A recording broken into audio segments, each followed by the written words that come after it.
Welcome back.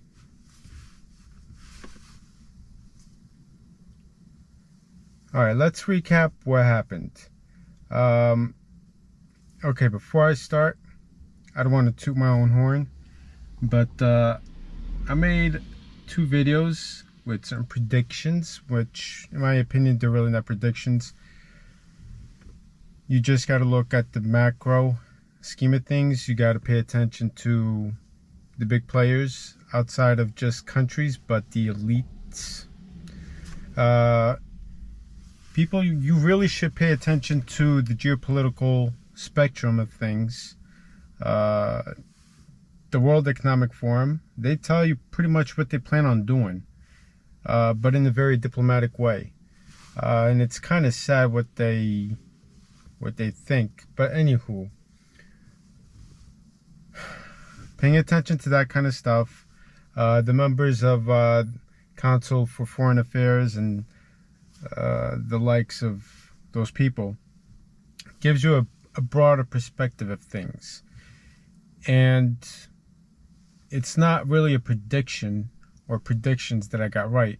It's just paying attention to what they say.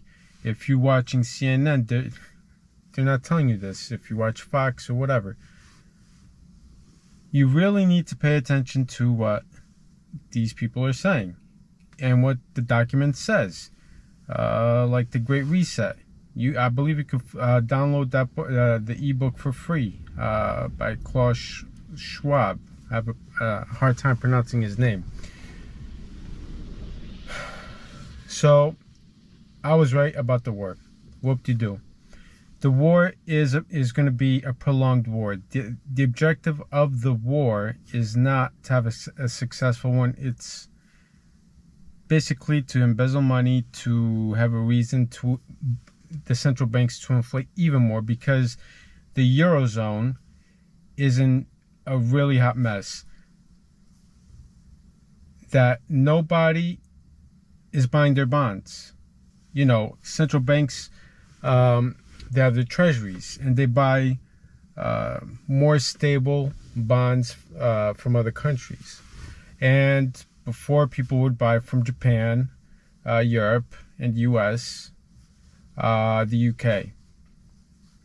The euro is in such dire straits that the bond market is at zero. Nobody's buying Portuguese debt, Spanish debt issued by the European Central Bank, not even German debt.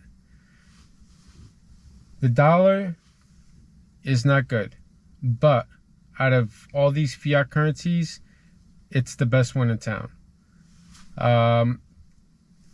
So yeah. Now, I made a video yesterday about, and it's got little views, and I'm starting to think about making it a separate channel because people are not really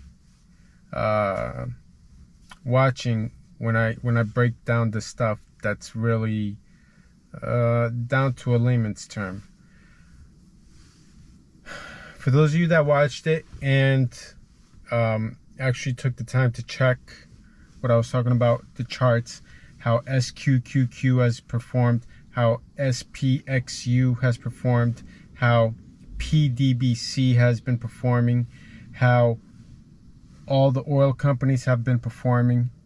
Those are the ones that you really need to acquire. That's what I've been building up. And I could get into a whole bunch of other things, Coca-Cola, but Pepsi or Coca-Cola, in case you don't know, they're both owned by BlackRock. So pick and choose which one you want. I went with Coca-Cola because it's got a broader market, but it's doing well. And yeah, so now that I proved my point that I was right, not that I'm not Nostradamus or I'm great. I just pay attention to the people that I need to pay attention to, not some anchor at CNN or Fox News or Bloomberg or what all those medias. Okay, those media outlets. I apologize. So expect a prolonged war.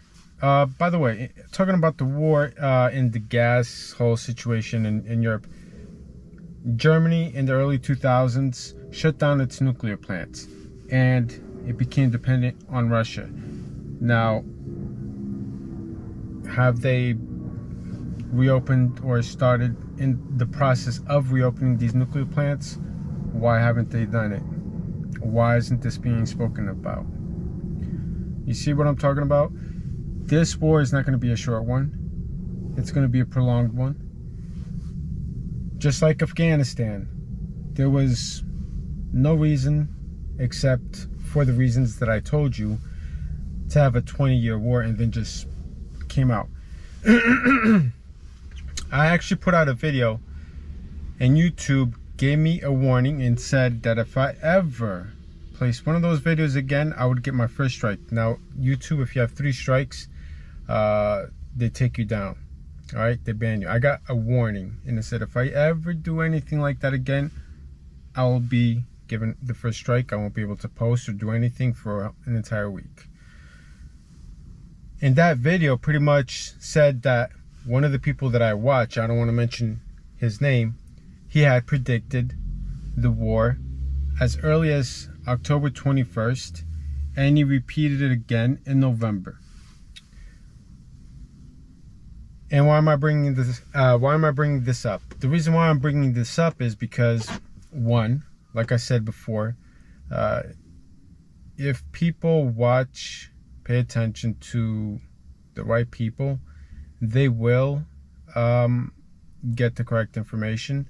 Even though some of the stuff may sound so out of whack that it's unbelievable, but when you keep on watching these people talk, listening to what they're saying, read the documents that they print, that they actually give out, and they know that most people won't go about doing such things, so they tell you what they're gonna do. And some of the stuff seems so surreal that it takes you months. At least it took me several times to actually believe some of the stuff that they were spewing, because it's so it's crazy.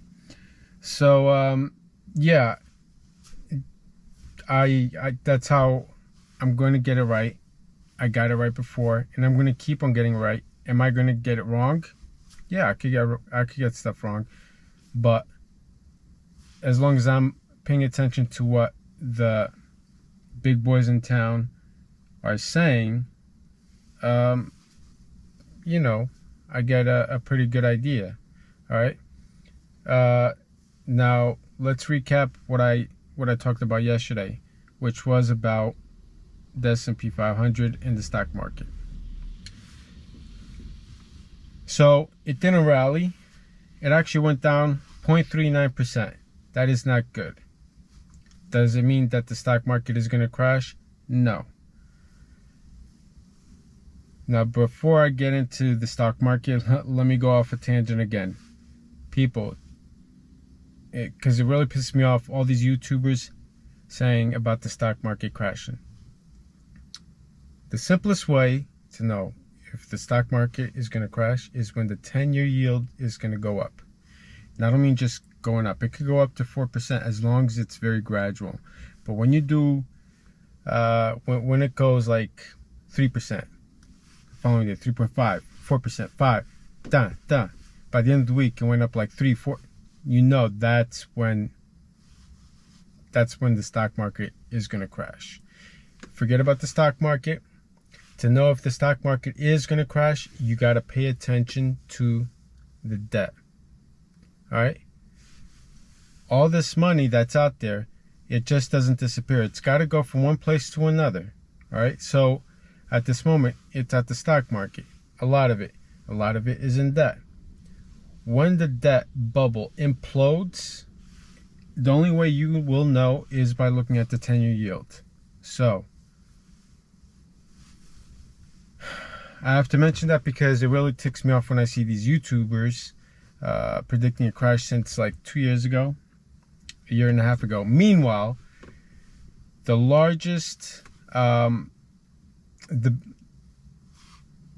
wouldn't say the largest, but the longest lasting, probably the largest too, bull market in history occurred.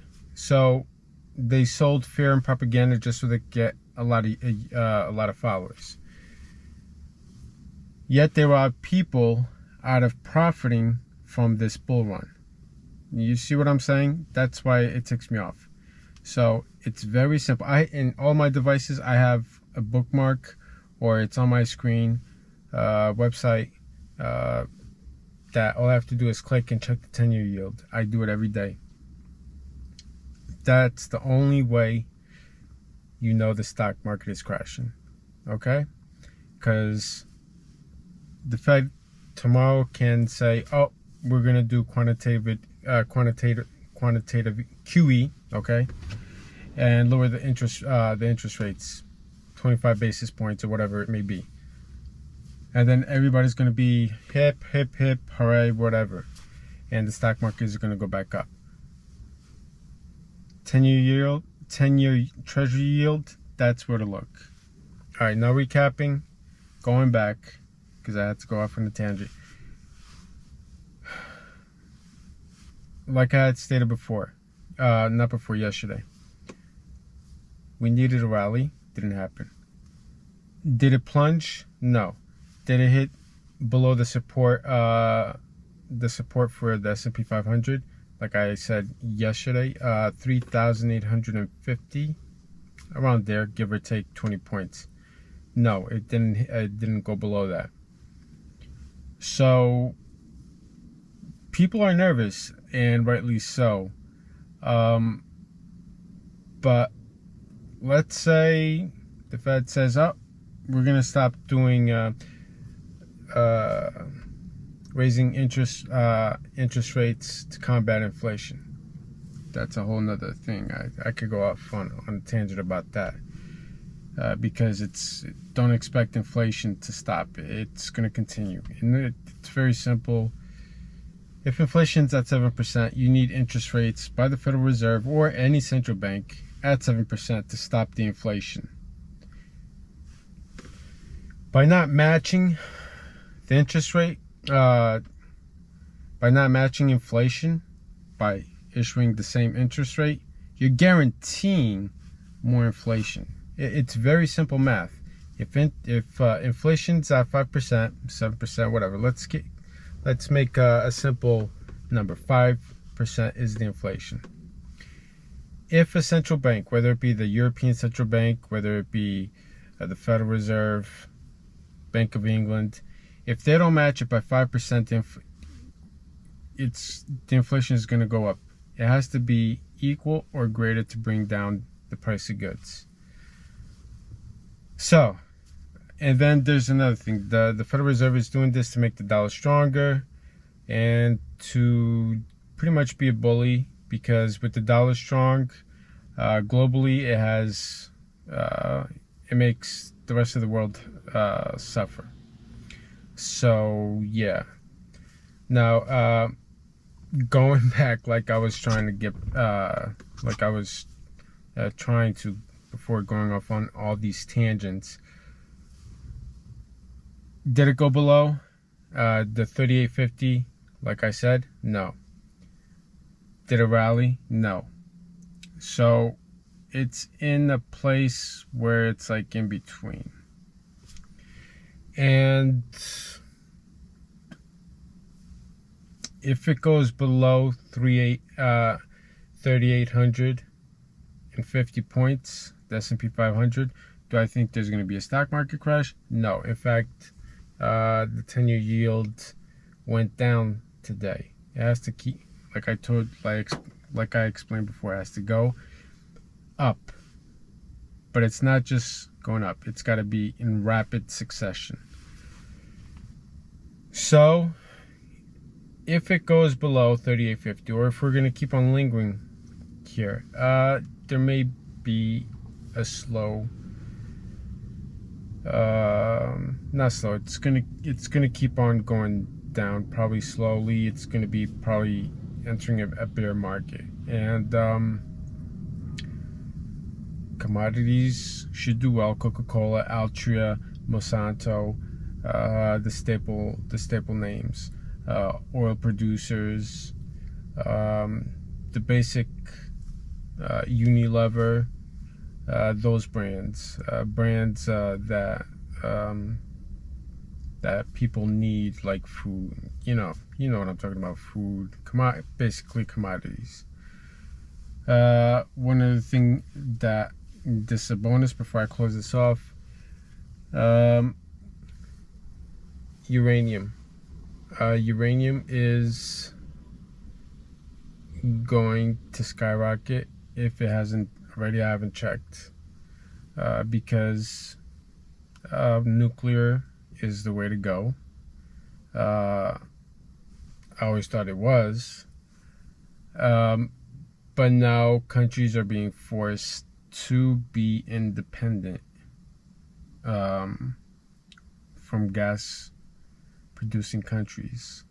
So I do believe that uranium is going to skyrocket. So hopefully that helps. And love y'all. Peace.